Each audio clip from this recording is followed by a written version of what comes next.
As the Boston Celtics prepared to host Gordon Hayward on a free agent visit on Sunday, those with knowledge of the team's planned presentation suggested it would be an understated display with a focus on showcasing why Boston is the best possible spot for Hayward to reach his basketball goals.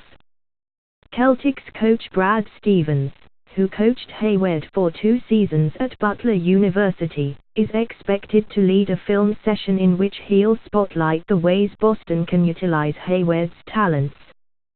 Boston brass are expecting key members of their core, including all-star point guard Isaiah Thomas, to be in attendance for the pitch as well.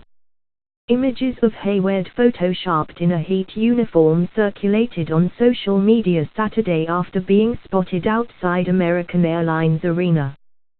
The only banners the Celtics plan to spotlight are the 17 championship flags that both ring the wall at the team's practice facility and hang in the rafters at Touchdown Garden. The Celtics will lean on technology, including iPads loaded with game film that will show Hayward how he fits into the team's style of play.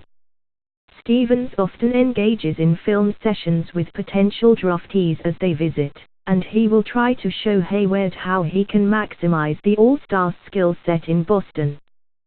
The Celtics, who spent nearly 2 decades over the salary cap before generating honest-to-goodness cap space last summer, had the opportunity to meet with 2 of last year's biggest free agents in Al Horford and Kevin Durant.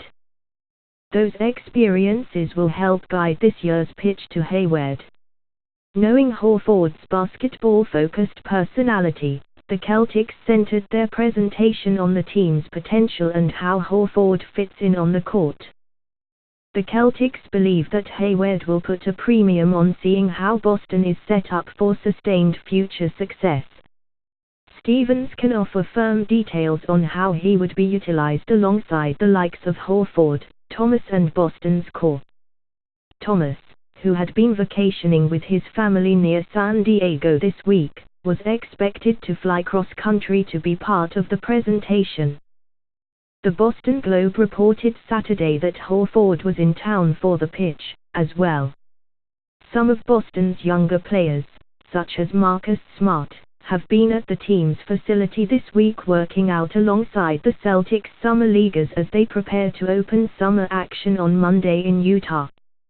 Coincidentally, Hayward is also expected to travel to Utah after Boston's pitch on Sunday to meet with the Utah Jazz on Monday. The Celtics could always pull out a surprise or two. The team made headlines with their free agent pitch to Kevin Durant last summer.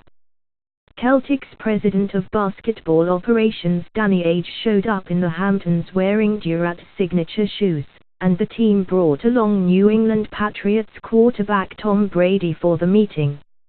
A gif of Hayward, an Indiana native and admitted Indianapolis Colts fan, saying he can't stand Tom Brady circulated on social media this week, so it's safe to say the Celtics won't be reaching out for Brady's help this time around.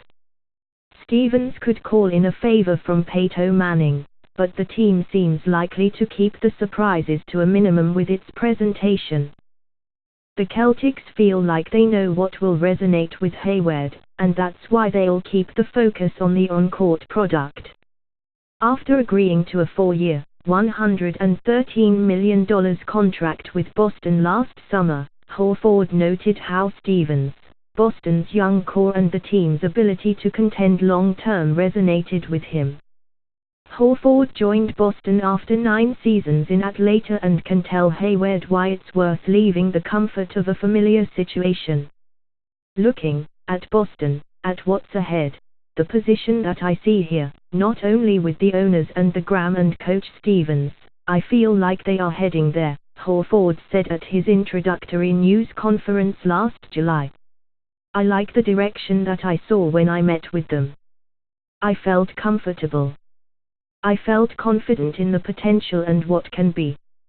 And I'm very encouraged by the group of players that are here. Lot of young, hard-working, talented players, and just playing in that series, I saw the passion that they played with and how much better they got as a team throughout the season. It's something that excites me to be a part of this. The Celtics had been hoping to pursue a trade to land Paul George if they were able to earn Hayward's commitment after his visit. But that fizzled Friday when the Indiana Pacers dealt George to the Oklahoma City Thunder for a paltry return.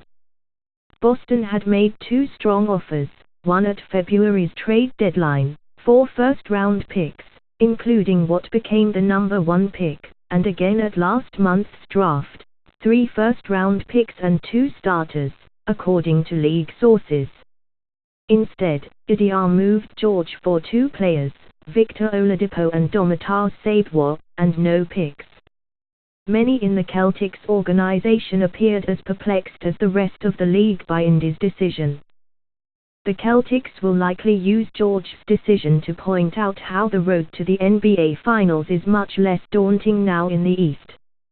As teams such as the Rockets and Thunder have loaded up in the West, the Celtics remain the top challenger to Cleveland in the East. Boston won 53 games last season and earned the number 1 seed before bowing to the Cavaliers in 5 games in the conference finals.